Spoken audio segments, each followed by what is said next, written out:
Né à Saint-Jacques, près de Joliette, l'intérêt politique de Bernard Landry se dévoile très tôt. Président de conseil étudiant, diplômé en droit, il va parfaire ses connaissances en économie et finances à Paris. Ministre dans le premier gouvernement Lévesque, il devient en 2001 premier ministre du Québec. Bienvenue à Mémoire de député.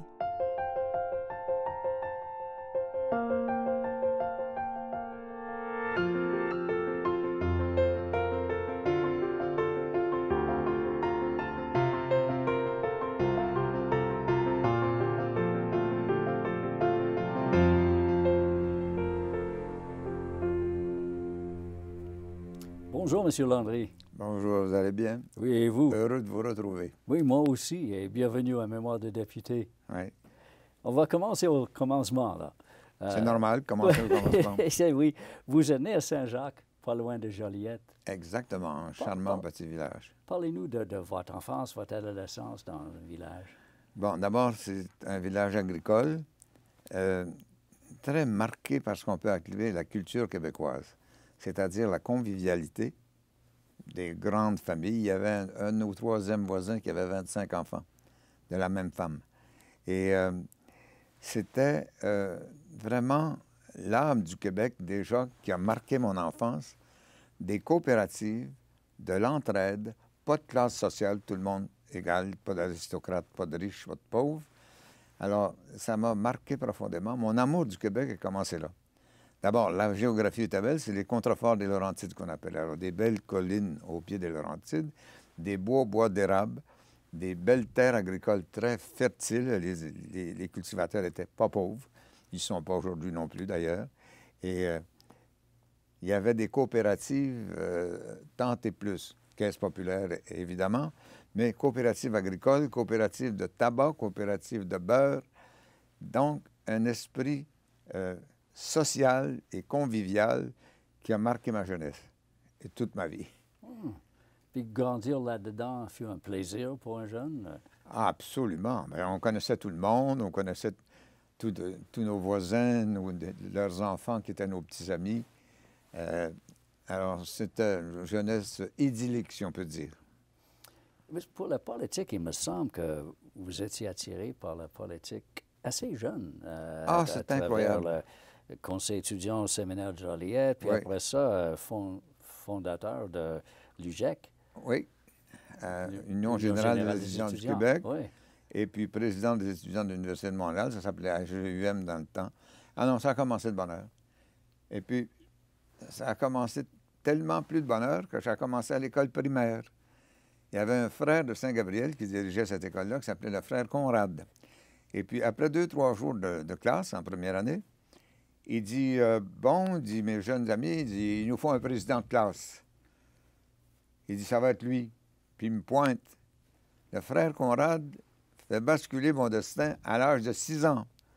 Alors, je suis devenu président, puis je l'ai été tout le restant de mes études. Au collège, à l'université, un peu partout. Et dans la vie aussi. Ben oui, c'était le destin. Je ne le regrette pas. C'était mon instinct. J'étais attiré par les questions collectives, sociales. Même quand j'étais président de la GEUM, la devise de mon groupe, c'était « au service de la nation ». Alors déjà, ma première année d'université, je m'étais mis officiellement au service de la nation. Puis j'y suis resté. Oui, vous l'êtes toujours. Je le suis toujours d'une certaine manière, avec beaucoup de bénévolat, mais surtout une tâche qui est vraiment collective, l'enseignement. L'enseignement, c'est au service de la collectivité. On prépare l'avenir. Et vous avez étudié à Paris après vos études en droit. Oui. Avez-vous toujours été très attiré par ce qu'il arrive ailleurs aussi? Ah oui. J'étais un internationaliste né. Parce que celui qui m'a recruté dans la fonction publique, dans son cabinet personnel, c'est René Lévesque. Et René Lévesque, l'international l'a fasciné. On sait la façon dont il a couvert la Deuxième Guerre mondiale, la guerre de Corée, les indépendances africaines. Alors, il m'a communiqué son virus, si je puis dire. On me dit que vous avez pris votre carte de membre du Parti québécois en 69. Oui, c'est ça. Étiez-vous déjà souverainiste à ce moment-là? Oui, évidemment. Mais je l'étais devenu parce que j'ai pris ma carte le même jour que Jacques Parizeau, je crois. Ah, Oui. Et puis, oui, j'étais indépendantiste, bien entendu. D'abord, mon attachement à l'évêque pour qui j'avais travaillé. Mais comme j'étais fonctionnaire, je ne pouvais pas faire partie d'une formation politique ou avoir des orientations partisanes. Alors, j'ai attendu que le Parti québécois soit fondé, puis démissionné de la fonction publique. C'est là que j'ai pris ma carte. Mais oui, j'étais indépendantiste. Et comment ça s'était fait? J'avais entendu les fabuleux discours de Pierre Bourgault et de Marcel Chaput et d'un certain nombre d'autres, André d'Allemagne, les prédécesseurs. Donc, quand je suis arrivé au Parti québécois, j'étais déjà indépendantiste. et parlons de votre première campagne à Joliette. C'est pas un Oui. comté facile. Non, c'était pas facile. Les libéraux étaient installés là pratiquement pour l'avenir complet. Et puis, c'était quand même passionnant. Pour moi, d'abord, c'était ma région d'origine. J'avais fait mes études au Collège de Joliette. Et puis, aller mener une action de ce genre dans une communauté que j'aimais, que j'appréciais, mais qui n'était pas encore, évidemment, du tout portée sur l'indépendance, qui a fini par l'être beaucoup, par exemple. Parce qu'après ça, quand on s'est mis à prendre Joliette, on l'a eu puis on l'a gardé avec Guy Chevrette et avec Véronique Yvon. Mais dans mes années, là, on était tous battus. L'évêque était battu, Parizeau était battu, je l'étais aussi. Mais on a tenu le coup, puis on a fini par être élu. Oui, pourquoi? C'est ça que j'allais dire. Avec cette première expérience, pourquoi êtes-vous revenu dans le même comté en 1973? Parce que je me disais, si le Québec devient indépendant, c'est parce que Joliette aurait été d'accord. Il faut aller partout, pas se concentrer uniquement sur quelques quartiers montréalais. Alors, c'était ma conviction, et c'est pour ça que je l'ai fait. Puis, à un moment donné, j'ai pensé que le temps était venu d'être élu. L'évêque a dit, j'ai un bon comté pour toi. Alors, je suis allé à Laval, puis j'ai été élu presque facilement. Mais la deuxième fois à Joliette, la deuxième défaite de fil dans votre patelin, Oui. ça a dû être difficile à prendre. C'était difficile, mais en même temps, j'ai beaucoup aimé cette période parce que j'ai lié de l'amitié politique et même personnelle avec beaucoup de gens de Joliette qui sont encore des amis, d'ailleurs. L'amitié durable. Alors, oui, c'était pas facile d'être battu, mais d'être dans une collectivité aussi sympathique et aussi intéressante, ça me consolait. Vous parlez de Laval en 1976. Quels étaient les thèmes de votre campagne? Alors, c'était déjà l'indépendance. Uniquement ou... Non, mais déjà, je parlais un peu et même beaucoup d'économie, ça ne vous surprendra pas. Non. Alors, je faisais campagne sur les questions économiques en me disant que, comme Jean Lesage, lui, avait fait une campagne en disant « Maître chez nous ». Ça veut dire qu'on était comme colonisés à l'époque. Hein? Les francophones n'étaient pas impliqués profondément dans le destin économique. Alors, j'ai travaillé là-dessus, déjà. Puis j'ai travaillé là-dessus des années par la suite, puis on a fini par se décoloniser totalement. C'est le contraire même qui est arrivé. On a dépassé l'Ontario dans bien des domaines. Y avait-il un moment dans cette campagne en 1976 où vous avez senti la possibilité non seulement de votre victoire, mais de victoire du PQ? Oui. D'abord, on le sentait par les contacts avec la population, on le sentait dans la rue. On avait déjà des sondeurs très scientifiques. C'est nous qui avions les meilleurs sondeurs. Il y en a un qui est décédé il y a quelques années, Pierre Drouilly, là. Un précurseur de la science du sondage. Et puis, il nous disait, ça s'en vient, on va l'avoir.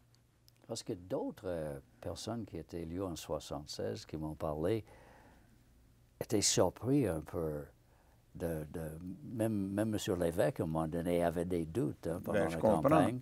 Tellement surpris que l'évêque m'avait dit, il m'a dit ça en 70, il dit, pour le pouvoir, ça va prendre 10 ans. Il s'est trompé de quelques années, on l'a eu en 76, mais l'évêque lui-même pensait qu'on ne serait pas élu avant 80. Puis il m'a dit, pour l'indépendance, ça va prendre une génération. Donc, 25 ans. 95, L'évêque était visionnaire aussi parce que si on ne s'était pas fait voler, et je choisis mon mot, on l'aurait eu en 95. Certain qu'on reviendra à ça. Oui, oui, oui. Après les élections de 1976, où vous êtes nommé ministre d'État au développement économique, ça a dû vous plaire. Ça m'a plu et ça a fait basculer mon destin parce que j'étais lié à l'économie depuis ce jour. Je le suis encore, c'est ce que j'enseigne. Parlez-moi du sentiment d'être élu pour la première fois et de faire partie de ce conseil des ministres que plusieurs décrivent comme le meilleur qu'on a jamais eu. Et je crois qu'ils ont raison, en toute objectivité. Et les gens qui avaient là, c'était fantastique. Économie, par exemple, Jacques Parizeau, pas n'importe quoi.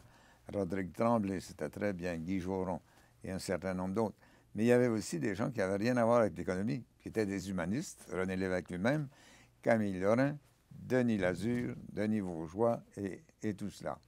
Le premier référendum en 80, quel était votre rôle dans la préparation de cette vote? Alors, j'étais invité à toutes les réunions, puis j'y participais intensément. Et puis, on savait qu'on ne gagnerait pas. Dès le départ? Ah, dès le départ, on n'a pas été déçus. On s'en allait vers...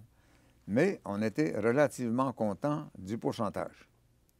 On partait de 0. En 95, on a fini à 50.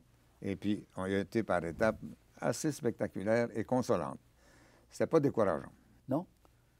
Même pas... Ah non, je n'ai pas pensé une fraction de seconde à abandonner. Si je vous ai bien compris, vous êtes en train de dire à la prochaine fois.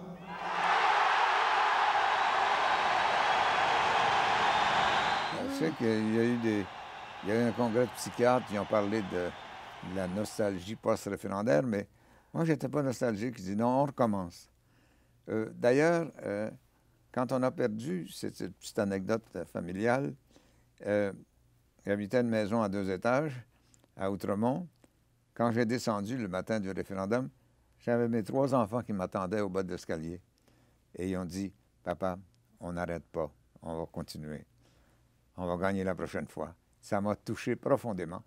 C'est ce que je pensais déjà qu'on devait continuer, mais j'ai continué avec enthousiasme parce que ces enfants-là, avec leur sourire, m'ont inspiré profondément. Et c'est vraiment une attitude extraordinaire, en fait, parce que la plupart des gens qui perdent quelque chose qui déjà est le but de leur vie se sentiraient vraiment abîmés quasiment. Oui, mais l'évêque lui-même savait que ce serait une longue route, un long combat, et nous le savions. Et ce sur quoi je veux insister aussi, qui est parfaitement vrai, on n'était pas des ambitieux personnels. C'est ce que l'évêque nous avait dit d'ailleurs. Je ne vous propose pas un projet pour ambitieux personnel, ça va prendre des années avant qu'on soit élu, comme je vous l'ai dit tout à l'heure. Alors, c'était très impressionnant de voir que des citoyens et des citoyennes mettaient de côté toute ambition personnelle et se battaient pour ce que j'appelais et que j'appelle encore la patrie. Comment peut-on expliquer qu'une fois que les Québécois ont rejeté votre option, qu'ils ont quand même réélu votre gouvernement? C'est parce que c'est un problème extrêmement complexe. Le chemin pour l'indépendance, il avait à être long et il l'a été. Et pour les Québécois, c'est plus compliqué de décider du destin national et l'indépendance que de décider si les écoles vont bien et la santé va bien. C'est un problème extrêmement complexe. Donc, c'est normal que ça soit long et qu'il y ait des virages. On dit souvent que les Québécois sont assez, quel est le mot que je cherche, sophistiqués politiquement. Est-ce que c'est un exemple de ça? Oui, parce que c'est une démocratie. On ne dit pas ça souvent, mais je vais le dire. C'est, je crois, la plus vieille démocratie occidentale sans interruption. Alors, cette Assemblée nationale ici, là, elle a toujours siégé démocratiquement. Ses membres ont été élus, même contrairement à des démocraties fabuleuses. Les États-Unis d'Amérique, guerre de sécession. Alors, donc, Parlement interrompu, République française, Révolution française et un peu partout. Au Québec, non. Démocratie, toujours. Depuis que nos députés sont élus, ils ont été élus en démocratie, sans violence, et ils ont gouverné de façon démocratique. C'est quelque chose. 81 fut aussi l'année où le premier ministre du Canada a décidé de rapatrier la Constitution. Et quelle était votre stratégie comme gouvernement du Québec quand vous êtes allé à Ottawa négocier avec les autres provinces et le gouvernement fédéral? Bon, d'abord, on ne pensait pas que ça descendrait aussi bas comme stratégie, là, ce qu'on appelle la nuit des longs couteaux. Oui. Et l'évêque a été vraiment atterré par ça. Je dirais même qu'il s'en est jamais vraiment relevé avant sa mort. Il ne pensait pas qu'une telle infamie était possible. Il ne pensait pas que l'autre nation qui a fondé le Canada avec la nôtre nous imposerait une constitution. Contre la volonté de l'évêque et de Claude Ryan, libéral réuni, hein? Et Trudeau, il fonce. Look at me. Mais M. l'évêque s'est fié aux autres premiers ministres à la fin de la journée. Oui.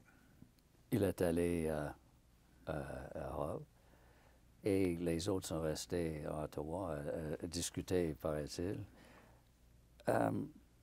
Est-ce que c'était une erreur de ne pas avoir resté avec eux, d'avoir pas laissé quelqu'un pour voir qu'est-ce qu'il se passait, ou aviez aucune crainte de ce qui était arrivé? L'évêque, c'était un homme de bonne foi absolue. Il incarnait l'honnêteté. Puis il pensait que tout le monde était comme lui. Et puis, il s'est laissé prendre. Un petit détail qui n'en est pas un, il y a deux personnes qui n'étaient pas d'accord. Jacques Parizeau et moi. Mm-hmm. Et l'évêque nous a renvoyés à Québec. Oh! Et il nous a virés de la délégation. Il disait qu'on était des chiqueux de guenilles. Puis c'est ça et pire que ça. On ne voulait rien savoir de cette Constitution et de ce gouvernement par les juges. Alors, Parizeau et moi, on reprend l'avion, puis on rentre à Québec. Êtes-vous rentré avant cette nuit-là, ou... Le soir même, je pense. Hmm. Et puis, l'évêque l'a regretté le lendemain. Il a téléphoné à Parizeau, je ne sais pas ce qu'il a dit, mais moi, il m'a téléphoné pour dire « Je m'excuse, je n'aurais pas dû faire ça, j'aurais dû vous garder, mais en tout cas, il était trop tard. » Mais personne dans la délégation n'a rien vu venir de ça. Non, pas vraiment. D'abord, il y en avait quelques-uns qui ne parlaient pas anglais. C'était déjà pas commode. D'autres qui n'avaient aucune formation juridique. C'était pas commode non plus. Puis l'évêque s'était laissé embarquer. Puis l'évêque, là, c'était notre chef. Et nous l'admirions sans borne. On a dit, si notre chef fait ça, ça doit être le bon chemin. C'est là que Parizeau et moi, on a protesté, puis on s'est fait virer. Et personne n'a jamais questionné les décisions de M. l'évêque là-dedans, j'imagine, à cause de ça. Ben non, dans les journaux et ainsi de suite, il y en a qui ont dit qu'il a sacrifié notre droit de veto. Il y a eu toutes sortes de critiques assez acerbes sur l'évêque. Mais l'évêque était tellement blessé par cette mésaventure qu'encore une fois, il s'en est jamais remis. C'est intéressant qu'un homme politique de son intelligence, son expérience, qui a vu toutes sortes d'affaires dans le monde, a eu autant de confiance dans d'autres politiciens, Oui. y compris Pierre Trudeau, qu'il a dû connaître. Oui, il le connaissait.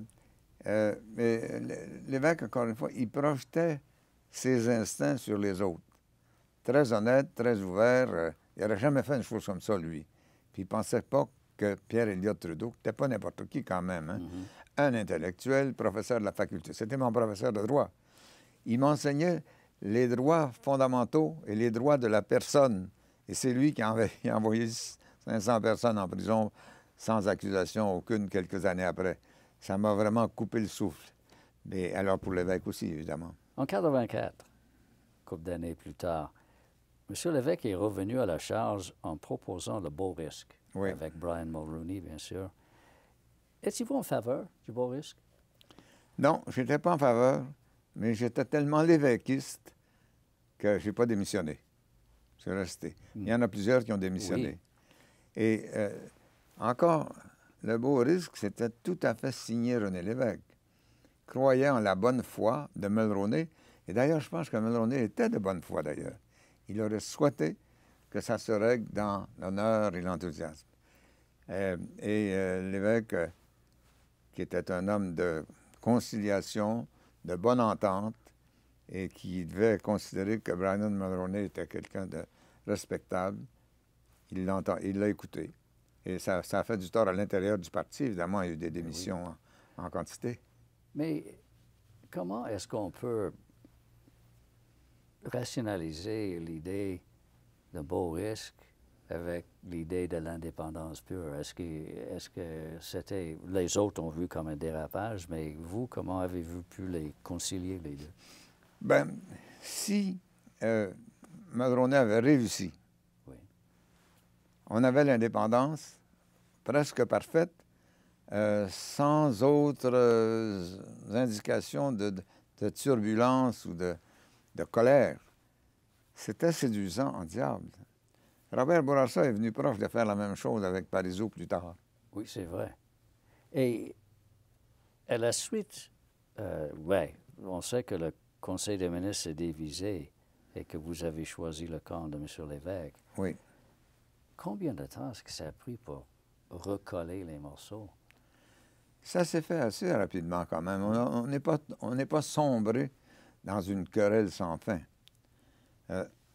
Tout cela dû à l'admiration sans borne que nous avions pour l'évêque, le fondateur du parti, le gars qui représentait pour nous la marche vers l'indépendance. Alors, on n'était pas porté à la rébellion. Les autres qui ont quitté, là, est-ce que c'était le début d'une sorte de questionnement sur le rôle de M. Lévesque et son leadership? J'ai peur que oui. J'ai peur que oui. Et ça ne s'est jamais corrigé totalement. Parizeau et Lévesque ont été en très mauvais termes pendant des années. Hein? Et, petit détail, ils se sont redonné la main pour la première fois chez moi, dans ma maison. Je les avais invités. J'avais lancé un livre sur le libre-échange. J'avais invité Lévesque et Parizeau. Ils ne s'étaient jamais reparlé depuis ce temps-là. Et dans le vestibule de ma maison, ils se sont donné une poignée de main, relativement chaleureuse, mais rien d'exagéré. Alors, le début d'une réconciliation, au moins. Exactement, oui. Plus tard, lors d'un congrès spécial, M. Lévesque a décidé que la souveraineté ne sera pas votre cheval de bataille aux prochaines élections. On sait ce qu'il est arrivé. Un fil de ses proches collaborateurs qui ont quitté la pièce et qui sont partis du parti et de lui. Comment avez-vous vécu ce moment-là? Comme les autres moments pénibles, comme le beau risque, tout ça, moi, j'avais une admiration sans borne pour l'évêque, que je ne regrette pas, et une loyauté aussi solide que mon admiration. Alors, il n'y avait rien pratiquement pour me faire débarquer. Puis je ne le regrette pas, d'ailleurs. OK. Même si, pour vous, c'était un peu abandonner votre quête, là. Oui, évidemment, je n'étais pas d'accord avec le fond des choses. Mais je ne voulais pas aggraver le drame. Moi qui avais été recruté dans ce monde de fonctionnaires et de politiques par l'évêque lui-même depuis ma jeunesse, aller dire à M. Lévesque, fini, terminé. J'ai écrit des lettres pour essayer de le convaincre de se concentrer sur l'objectif, sur l'indépendance, c'est pourquoi il nous avait recrutés. Mais je ne voulais pas le frapper. Vers la fin de l'année 84, la santé de M. Lévesque est devenue vraiment préoccupante pour vous et d'autres, là. Oui. Quelle était l'atmosphère parmi les ministres et les gens vraiment proches de lui à ce moment-là, quand vous voyez... C'était horrible. C'était horrible. On voyait bien que sa santé physique et mentale était en train de se dégrader. Au Conseil des ministres, des interventions décousues au complet. On voyait qu'il fallait qu'il parte. Sauf qu'il avait été élu démocratiquement. Non seulement nous le respections, mais nous l'aimions. Oui. Alors, ça a donné lieu à un incident, une fois à la scène avec Louis Bernard, où l'évêque avait même pris Louis Bernard par les épaules. C'était devenu presque physique. Et c'est là que des médecins invités par Pierre-Marc Johnson, qui était notre collègue, Oui. avaient donné à l'évêque des injections, puis on l'avait envoyé à l'hôpital. Oui, parlez-moi de ce soirée-là. Cette Bon, soirée-là. d'abord, c'était dans un enchaînement. Là, on voyait venir ça depuis quelque temps. Et c'était très pénible. Et nous avions peur pour le destin de l'évêque lui-même. On le voyait tellement se dégrader qu'on avait peur qu'il en meure. Alors, Pierre-Marc était médecin. On a consulté Pierre-Marc. On a dit, Pierre-Marc, si on ne fait rien, est-ce que ça peut être dangereux? Et évidemment, avec bon sens et vérité, il a dit oui, il faut faire quelque chose. Alors, c'est là qu'on a invité des gens à venir faire ces injections, puis on l'a amené à l'hôpital. Il a dû être vraiment contre l'idée de se faire injecter, M. l'évêque. Je ne peux pas voir qu'il accepte ça. Il détestait les médecins. Oui, il détestait l'hôpital. Il n'y allait jamais. Il ne voulait rien savoir des hôpitaux. Mais là, après cet incident où Louis-Bernard lui-même, son bras droit, est remis en cause presque physiquement, bien là, l'évêque, il a dit c'est le temps. Puis il s'est effondré. Et curieusement, il va à l'hôpital, puis les médecins, je ne sais pas s'ils ont dit la vérité ou pas, mais ils ont dit parfait, les poumons ne sont pas atteints, tout est parfait. Le verdict était très positif. Alors l'évêque, il a repris l'espoir un peu avec ça. Nous, les journalistes, avons toujours eu des petits doutes sur cette idée des médecins que M. l'évêque était en santé. Là. Vous aussi? Non, mais moi, l'évêque, il m'a dit des choses. Par exemple, j'avais joué au tennis avec lui pendant longtemps. Ah. Puis à un moment donné, il dit, fini, il dit, mon cœur bat trop vite. Mais j'ai dit, M. l'évêque, peut-être pourriez-vous prendre des précautions de santé, boire moins de café, fumer moins, pas jouer aux cartes toute la nuit. Il dit, quoi que je fasse, mon père est mort à 39 ans. Alors, mon destin est réglé par mes gènes, que je prenne des précautions ou n'en prenne pas. Alors, je continue ma vie.